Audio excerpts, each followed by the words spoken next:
Meskipun Ayu selalu berusaha menghibur suaminya, namun Emil tetap saja selalu bersikap dingin. Bahkan Emil seringkali pulang di tengah malam atau di pagi hari dengan alasan lembur. Hal itu tidak membuat Ayu merasa sedih ataupun kecewa. Namun, hal yang membuat Ayu kecewa ketika mereka tidur bersama, namun Emil acuh padanya.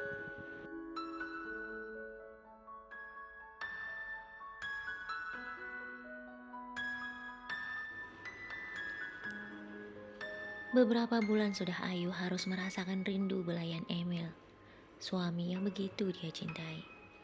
Suami yang begitu dingin padanya saat ini. Ayu selalu berusaha kuat menahan hasrat. Setiap keinginan itu tiba-tiba saja datang menghampirinya. Ayu menepis keinginannya itu dengan berbagai kegiatan.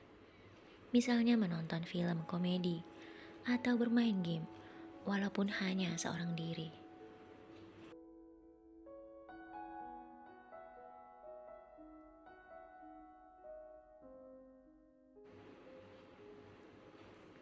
Suatu malam saat Ayu sedang berbaring di tempat tidurnya seorang diri, tiba-tiba terdengar teleponnya berdering. Ayu segera melihat dan menerima telepon itu. Dan telepon itu adalah telepon dari Egi yang sudah beberapa hari menemaninya di rumah. Karena lagi-lagi Emil pergi dinas keluar kota. Halo Mbak, maaf ya, malam ini aku agak terlambat pulang karena ada temanku yang sedang merayakan pesta ulang tahunnya, kata Egi.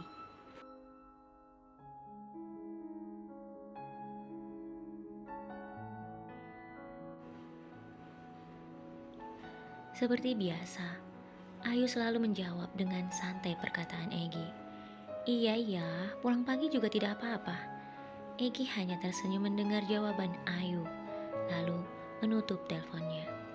Beberapa jam kemudian, waktu menunjukkan jam 2 malam. Egi kembali pulang ke rumah Ayu.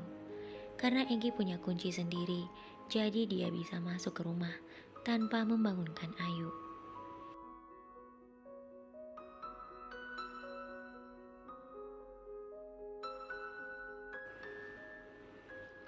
Setelah menutup pintu, Egi berjalan menuju ke dapur.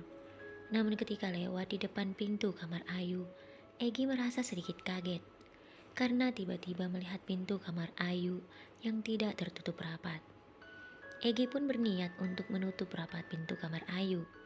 Dan saat tangan Egi memegang gagang pintu itu, Egi semakin terkejut mendengar ada suara aneh di dalam kamar tersebut.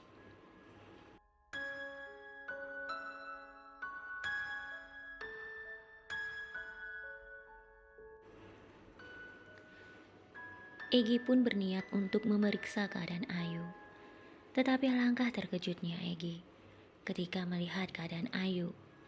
Daster tipis Ayu hampir tak menutupi tubuhnya, sehingga Egi dapat melihat jelas tubuh putih dan mulus milik Ayu yang sedang meremas bantalnya sambil memejamkan mata.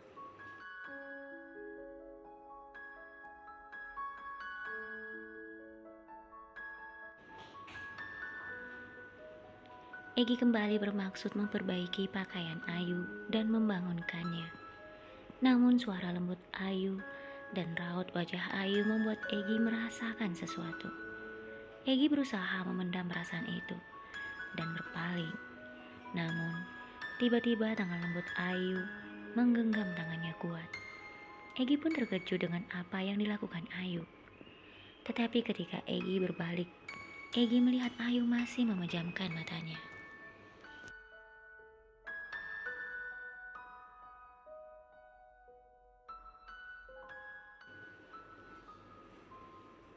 Rupanya Ayu sedang bermimpi indah.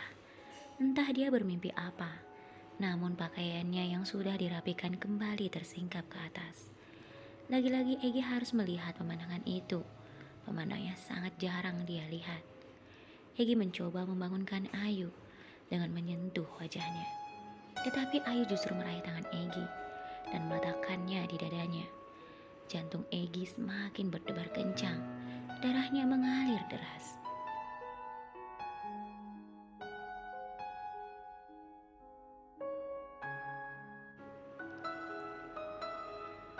Ayu masih dalam keadaan memejamkan matanya. Meski Egi sudah berusaha mengendalikan dirinya, namun pemandangan yang ada di hadapannya saat itu begitu luar biasa. Dia pun mendekati wajah Ayu dan hendak mengecup bibir indah milik Ayu. Namun tiba-tiba dia teringat dengan Emil kakaknya, sehingga membuat Egi mengurungkan niatnya.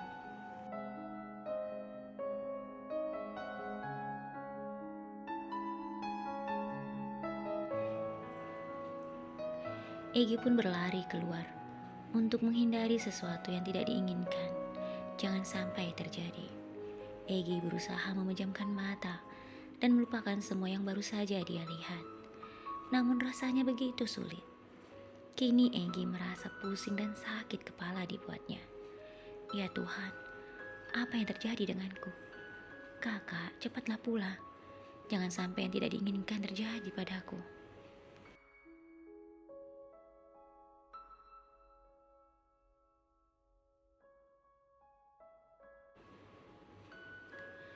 Keesokan paginya Egi mendengar suara lembut Ayu membangunkannya. Namun lama-kelamaan suara lembut itu menjadi suara yang sangat keras. Egi, aku bilang bangun. Egi pun segera membuka matanya. Dan memang benar, suara itu adalah suara Ayu yang membangunkan Egi. Ya ampun Egi, aku sudah membangunkanmu sejak tadi. Kamu tidur seperti orang pingsan saja, kata Ayu kepada Egi.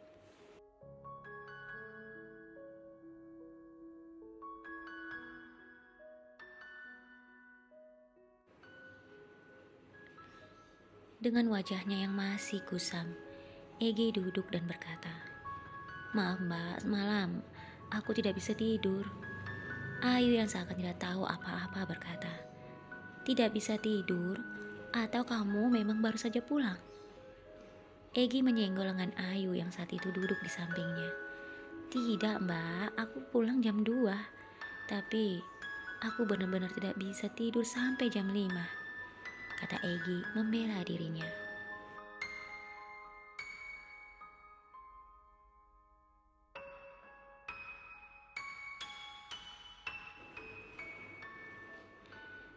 Ayu kemudian menatap Egi tajam.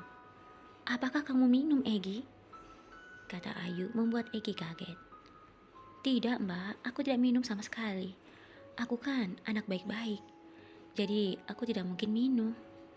Ayu masih menatapnya, seakan tidak percaya. "Iya mbak, apa yang aku katakan itu benar," lanjut Egi, juga menatap wajah Ayu yang begitu dekat dengan wajahnya.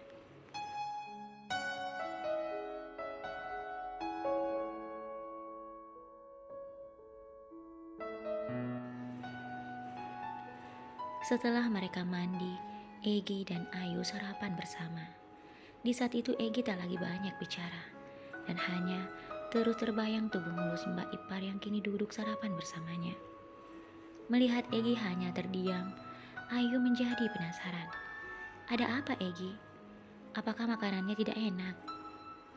Egi tersentak dari lamunannya. "Oh, tidak mbak, tidak sama sekali. Masakan mbak kan selalu enak," kata Egi.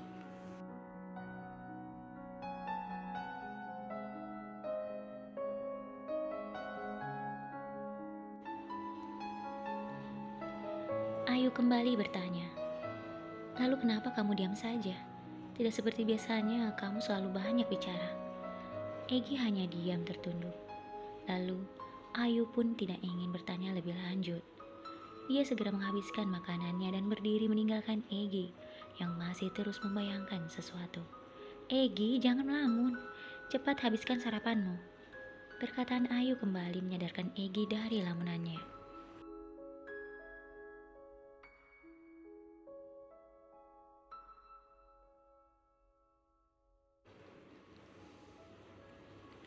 Setelah mencuci tangan, Ayu kembali ke dapur dan melihat Egi masih melamun. "Egi, apa yang kamu pikirkan? Jangan bilang kamu begini karena wanita-wanita itu. Aku kan sudah katakan padamu, punya pacar cukup satu saja. Lihatlah sekarang, karena terlalu banyak pacar, kamu jadi seperti ini. Melamun memikirkan sesuatu," ucap Ayu sambil menatap Egi. Egi kembali sadar dan segera menghabiskan sarapannya.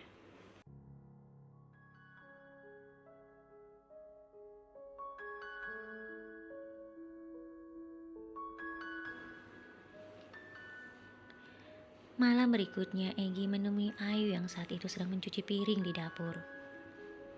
"Mbak," kata Egi sambil menyenggol lengan Ayu pelan.